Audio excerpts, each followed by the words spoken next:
Hi friends, എല്ലാവർക്കും അഞ്ചു Nivi വ്ളോഗിലേക്ക് സ്വാഗതം. ഇന്നത്തെ നമ്മുടെ റെസിപ്പി ഒരു സ്പെഷ്യൽ ചേന ഫ്രൈ ആണ്. ചേന ഇഷ്ടമില്ലാത്ത ഒരുപാട് പേരുണ്ടാവും. ചേന എന്ന് കേൾക്കുമ്പോൾ തന്നെ നെറ്റിച്ചുളിക്കുന്ന ആൾക്കാരുണ്ടാവും. ചുളിഞ്ഞോ? അപ്പോൾ അവർക്കൊക്കെ വേണ്ടിയിട്ടാണ് ഇന്നത്തെ നമ്മുടെ റെസിപ്പി.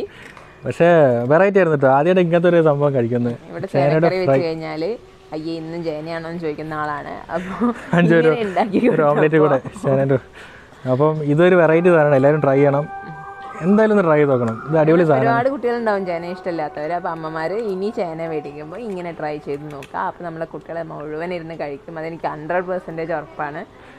അടിപൊളി സാധനമാണ്. അപ്പോൾ എല്ലാവരും ട്രൈ ചെയ്ത് നോക്കുക. ഇതിൻ്റെ അഭിപ്രായങ്ങൾ കമൻറ്റ് ചെയ്യാം. ലൈക്ക് ചെയ്യണം, ഷെയർ ചെയ്യണം, സബ്സ്ക്രൈബ് ചെയ്യണം. പിന്നെ നമ്മുടെ ചാനലിൽ കുക്കിംഗ് വ്ളോഗ്സ് മാത്രമല്ല ട്രാവലിംഗ് വ്ളോഗ്സും ഉണ്ടാവും. പക്ഷെ ആകെ ഒരു വ്ളോഗ് മാത്രമേ നമ്മൾ ചെയ്തിട്ടുള്ളൂ. എല്ലാവരും പറഞ്ഞു തുടങ്ങി എവിടെ ട്രാവലിംഗ് വ്ളോഗ് എവിടെയാണ്. അപ്പം നമ്മുടെ ട്രാവലിംഗ് വ്ളോഗ് ഉടനെ വരുന്നതാണ്. ഒരു ഘട്ടത്തിൻ്റെ ഷൂട്ടിംഗ് ഒക്കെ കഴിഞ്ഞിട്ടുണ്ട്, അത് ഉടനെ റിലീസാവും. അപ്പം നമ്മുടെ ട്രാവലിംഗ് വ്ളോഗിന്റെ പേര് ഹൈദരാബാദിൽ തെക്ക് വടക്ക് എന്നാണ്. എന്ന് വെച്ചാൽ ഹൈദരാബാദിലെ ഒരു ഏരിയ, അതായത് മൊത്തം ഏരിയ മൊത്തം കാണിക്കാന്നാണ് ഉദ്ദേശിക്കുന്നത്. അപ്പം നമ്മുടെ പ്ലാനിങ്ങിലുള്ള ആദ്യത്തെ തന്നെ ഉള്ളത് കുറച്ച് ഫിലിം സ്റ്റാർസിന്റെ വീടുകൾ, അതുപോലെ തന്നെ ഷൂട്ടിംഗ് ലൊക്കേഷൻസ് ഒക്കെയാണ്. എല്ലാവർക്കും ഇൻട്രസ്റ്റ് ഉള്ള ഒരു ഫീൽഡ് നല്ലത്. അപ്പം നമ്മൾ ആദ്യത്തെ എപ്പിസോഡിൽ വരാൻ പോകുന്നത് അല്ലു അർജുൻ്റെ വീടാണ്. സ്റ്റൈലിഷ് സ്റ്റാർ അല്ലു അർജുൻ്റെ വീടാണ്. അല്ലു അർജുൻ്റെ കട്ട ഫാനൊക്കെ വെയിറ്റിംഗ് ആയിരിക്കും വീട് കാണാനറിയാം. പിന്നെ അല്ലു അർജുൻ്റെ കൂടെ അനുഷ്കയുടെ വീട് കൂടെ ഉണ്ട്. പിന്നെ ആ ഒരു സീരീസ് കുറേ എപ്പിസോഡ്സ് ആയിട്ടാണ് വരിക. രാംചരൺ, പ്രഭാസ്, നാഗാർജുന, മഹേഷ് ബാബു. ഞാൻ മഹേഷ് ബാബുവിൻ്റെ വലിയൊരു ഫാനാണ്. അങ്ങനെ ഒരു നീണ്ട നിര തന്നെ വഴിയേ ഉണ്ടാവും. ഓരോ എപ്പിസോഡ്സ് ആയിട്ടായിരിക്കും പോസ്റ്റ് ചെയ്യുന്നുണ്ടാവാം. അപ്പോൾ എല്ലാവരും സബ്സ്ക്രൈബ് ചെയ്യണം. സബ്സ്ക്രൈബ് ചെയ്താലേ ഞങ്ങളെ പുതുതായിട്ട് ചാനൽ കാണുന്നവരൊക്കെ എന്നുണ്ടെങ്കിൽ വേഗം പോയി ഒന്ന് സബ്സ്ക്രൈബ് ചെയ്തേക്കണേ. സബ്സ്ക്രൈബ് ചെയ്യുമ്പോൾ ആ ബെല്ലൈക്കണം കൂടെ അടിച്ചേക്കുക. അപ്പോഴാണ് ഞങ്ങളെ വീഡിയോ ഇടുമ്പോൾ നിങ്ങൾക്ക് കറക്റ്റ് സമയത്ത് നോട്ടിഫിക്കേഷൻ വരുള്ളൂ. അതെ.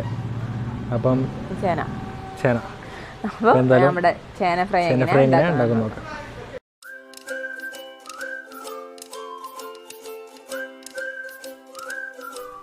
നമ്മുടെ ചേന ഫ്രൈ ഉണ്ടാക്കാൻ ആദ്യം തന്നെ എടുത്തിരിക്കുന്നത് ചേനയാണ്. ഞാനൊരു 150 ഗ്രാം 150 ഗ്രാം ചേന എടുത്ത് വെച്ചിട്ടുണ്ട്. പിന്നെ വേണ്ടത് കറിവേപ്പില, ഒരു ചെറിയ കഷ്ണം ഇഞ്ചി, ഒരു 3 അല്ലി വെളുത്തുള്ളി, ഒരു മീഡിയം സൈസ് തക്കാളി, 2 പച്ചമുളക്,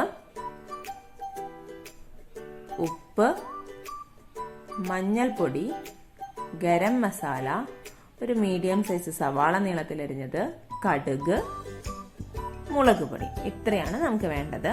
ഞാൻ ആദ്യം തന്നെ എടുക്കുന്നത് ചേനയാണ്. അപ്പം ചേന തോലൊക്കെ ചെത്തി നന്നായിട്ട് കഴുകിയതിന് ശേഷം കുഞ്ഞു കുഞ്ഞു കഷ്ണങ്ങളാക്കിയിട്ട് മുറിച്ചിട്ടുണ്ട്. അപ്പം ഇതിലേക്ക് ഒരു ടീസ്പൂൺ മുളക് പൊടി, 1/4 ടീസ്പൂൺ മഞ്ഞൾപ്പൊടി, അതുപോലെ തന്നെ ഒരു 1/2 ടീസ്പൂൺ ഉപ്പും കൂടെ ചേർത്തിട്ട് നന്നായിട്ട് മിക്സ് ചെയ്ത് കൊടുക്കുക. എല്ലാ മസാലയും എല്ലാ സൈഡിലേക്കും എത്തണം എന്ന രീതിയിൽ നന്നായിട്ട് മിക്സ് ചെയ്ത് കൊടുക്കുക. ഇനി നമുക്ക് ഈ ചേന ആദ്യം ഒന്ന് ഫ്രൈ ചെയ്തെടുക്കണം. അപ്പം അതിന് വേണ്ടിയിട്ട് ഞാനിവിടെ ഒരു പാൻ അടുപ്പത്ത് വെച്ചിട്ടുണ്ട്. പാനിലേക്ക് ഓയിലാണ് ഒഴിച്ചിട്ടുള്ളത്. ഓയിൽ ചൂടാകുമ്പോൾ നമ്മൾ കുഴച്ച് വെച്ചിരിക്കുന്ന ചേന അതിലെടുത്തിട്ട് ഫ്രൈ ചെയ്തെടുക്കുക. 1-2 ബാച്ചായിട്ട് ഫ്രൈ ചെയ്തെടുക്കുന്നതായിരിക്കും നന്നാവുക. ഒരുമിച്ചിട്ട് ഫ്രൈ ചെയ്യരുത്. ഒന്ന് 2 സൈഡും മറിച്ചിട്ട് 2 സൈഡും നന്നായിട്ട് ഫ്രൈ ചെയ്തെടുക്കുക. അപ്പോൾ ചേന ഇഷ്ടമില്ലാത്ത ഒരുപാട് പിള്ളേരുണ്ടായിരിക്കും. അപ്പോൾ അവരൊക്കെ ഇങ്ങനെ ഉണ്ടാക്കി കൊടുത്തു കഴിഞ്ഞാൽ ചേന എന്തായാലും കഴിക്കും. നിങ്ങളെല്ലാവരും വീട്ടിലിങ്ങനെ ഒന്ന് ട്രൈ ചെയ്ത് നോക്കണം. എന്നിട്ട് അഭിപ്രായങ്ങൾ കമൻറ്റ് ചെയ്യണം കേട്ടോ. അപ്പം നമ്മുടെ ചേനയൊക്കെ ഇവിടെ ഫ്രൈ ചെയ്തെടുത്തിട്ടുണ്ട്. പിന്നെ നമ്മുടെ അടുത്ത ഘട്ടം തുടങ്ങുകയാണ്. അതിന് വേണ്ടിയിട്ടൊരു പാൻ വെച്ചിട്ടുണ്ട്. പാൻ ചൂടാകുമ്പം അതിലേക്ക് ഒരു 2 ടേബിൾ സ്പൂൺ വെളിച്ചെണ്ണ ചേർത്ത് കൊടുക്കുക. വെളിച്ചെണ്ണയാണ് കൂടുതൽ ടേസ്റ്റ് ഉണ്ടാവുക. ഇനി വെളിച്ചെണ്ണ ഒന്ന് ചൂടായിട്ട് വരുന്ന സമയത്ത് ഒരു 1/4 ടീസ്പൂൺ കടുക് ഇട്ട് കൊടുക്കുക. കടുകൊക്കെ നന്നായിട്ട് പൊട്ടട്ടെ. ആ പൊട്ടുന്ന സമയത്ത് നമുക്ക് കുറച്ച് വെളുത്തുള്ളി ഇഞ്ചിയും ചേർത്ത് കൊടുക്കാം. വളരെ ചെറുതായിട്ട് കൊത്തിയരിഞ്ഞിരിക്കുന്ന വെളുത്തുള്ളി ഇഞ്ചിയാണ് ഞാൻ ചേർത്തിട്ടുള്ളത്. നന്നായിട്ട് വഴറ്റി കൊടുക്കുക. അതിൻ്റെ നല്ലൊരു മൂത്ത മണം വരുന്ന സമയത്ത് ഒരു മീഡിയം സൈസ് സവാള നീളത്തിലരിഞ്ഞത് ചേർത്തിട്ട് വഴറ്റി കൊടുക്കാം. അപ്പോൾ ഈ സവാള നന്നായിട്ട് പെട്ടെന്ന് വഴന്ന് കിട്ടാൻ വേണ്ടിയിട്ട് ഒരിത്തിരി ഉപ്പും കൂടെ ചേർത്ത് വഴറ്റുന്നുണ്ട് കേട്ടോ. നന്നായിട്ട് കളറൊക്കെ ചേഞ്ച് ആവട്ടെ. അപ്പോൾ പുതുതായിട്ട് ചാനൽ കാണുന്നവരുണ്ടെങ്കിൽ നിങ്ങൾ ഇപ്പം തന്നെ സബ്സ്ക്രൈബ് ചെയ്തേക്കണേ. നിങ്ങൾ സബ്സ്ക്രൈബ് ചെയ്യുമ്പം അതിനടുത്ത് തന്നെ ഒരു ബെല്ലൈക്കൺ കാണാം. അതിൽ ഓൾ തന്നെ സെലക്ട് ചെയ്യാം. അപ്പോഴാണ് ഞാനിടുന്ന ഓരോ വീഡിയോസും നിങ്ങൾക്ക് കറക്റ്റ് സമയത്ത് നോട്ടിഫിക്കേഷൻ വരിക. അപ്പോൾ നമ്മുടെ ഉള്ളിയൊക്കെ നന്നായിട്ട് ഫ്രൈ ആയിട്ടുണ്ട്. ആ സമയത്ത് ഞാനൊരു 2 പച്ചമുളക് ചേർക്കുന്നുണ്ട്. ഇനി നമുക്ക് പൊടികൾ ചേർക്കാം. ഞാനിവിടെ ചേർക്കുന്നത് 1/4 ടീസ്പൂൺ മഞ്ഞൾപ്പൊടി, 1/2 ടീസ്പൂൺ മുളക് പൊടി, 1 ടീസ്പൂൺ ഗരം മസാല. ഈ പൊടികളുടെയൊക്കെ പച്ചമണം മാറുന്നവരെ നന്നായിട്ട് വഴറ്റി കൊടുക്കാം. ഇനി നമുക്ക് ചേർക്കേണ്ടത് തക്കാളിയാണ്. അപ്പം ഞാൻ ചേർക്കുന്നത് ഒരു തക്കാളി, ഒരു മീഡിയം സൈസ് തക്കാളി ജസ്റ്റ് ഒന്ന് മിക്സിയിൽ അരച്ചിട്ട് അതിൻ്റെ പേസ്റ്റാണ് ചേർക്കുന്നത്. നിങ്ങൾക്ക് തക്കാളി മാത്രമായിട്ടും വേണമെങ്കിൽ ചേർക്കാം.